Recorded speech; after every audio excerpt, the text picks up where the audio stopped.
Aquí contigo, estupendo, mira, genial, genial.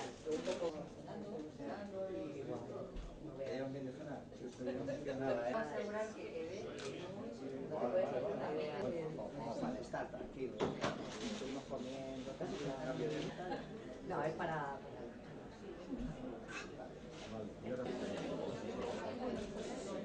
Ah, vale, estoy a las 8 menos cuarto. No sé, de las 6:30.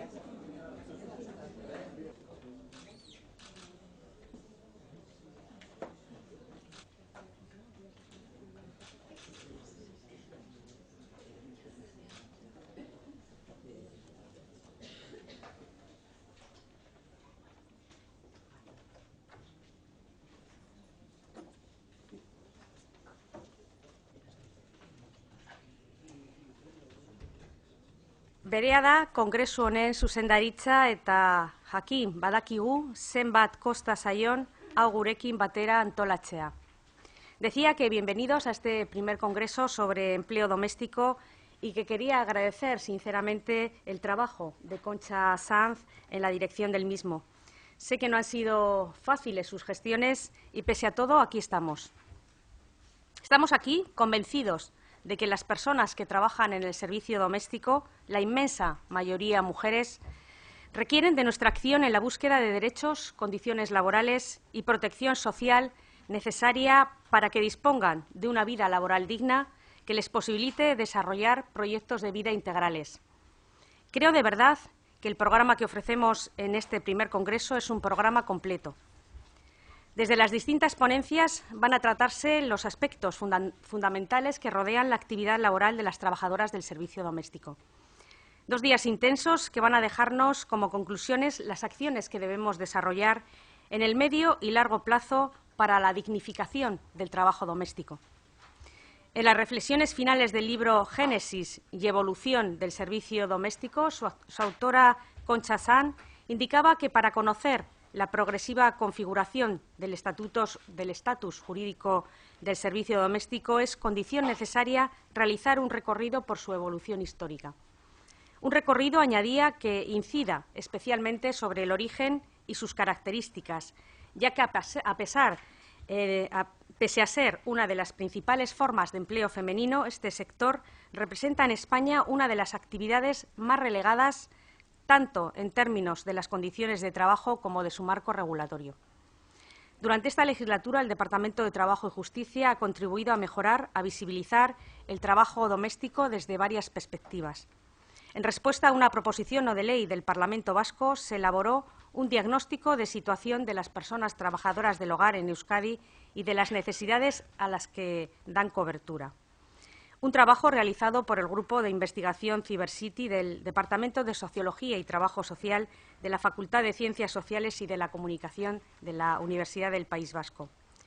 Por otra parte, desde Osalan, nuestro Instituto de Seguridad y Salud Laborales, publicamos la Guía Básica de Prevención de Riesgos Laborales para las Personas Trabajadoras del Hogar, el Servicio del Hogar Familiar.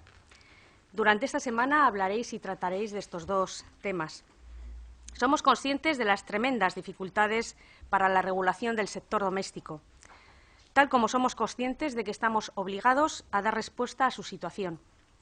El cruce entre los datos de la encuesta de población activa y los datos de afiliación a la Seguridad Social indican que un 30% del empleo en el sector trabaja en negro.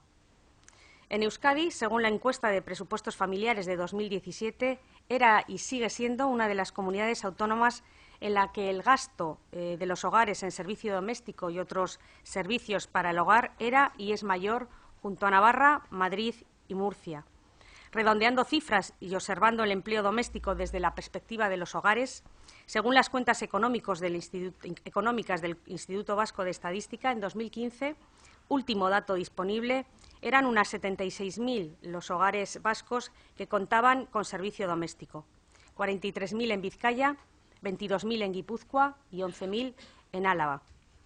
Pero, como bien señalan los investigadores de Sociología y Trabajo Social de la Universidad del País Vasco, estamos intentando hacer luz en un sector iceberg. Un sector claramente feminizado en el que 1 de cada 3 personas es extranjera.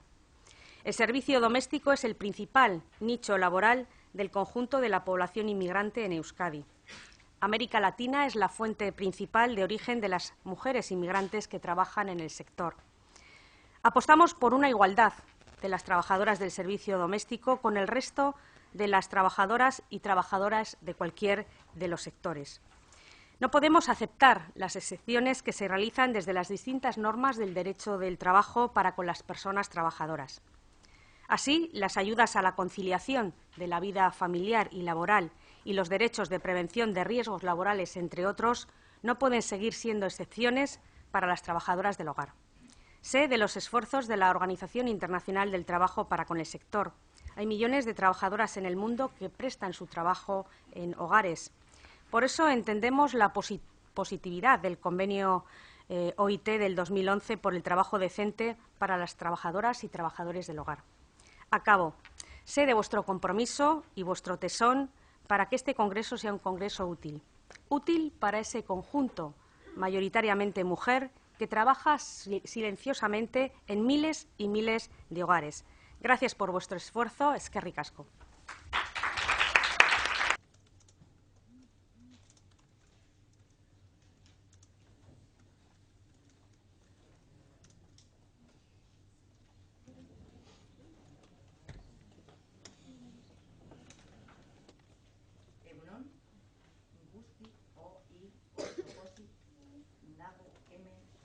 Que me hayáis entendido. Viene a ser como buenos días y que estoy muy contenta de estar aquí con ustedes. Te agradezco a todos y a todas.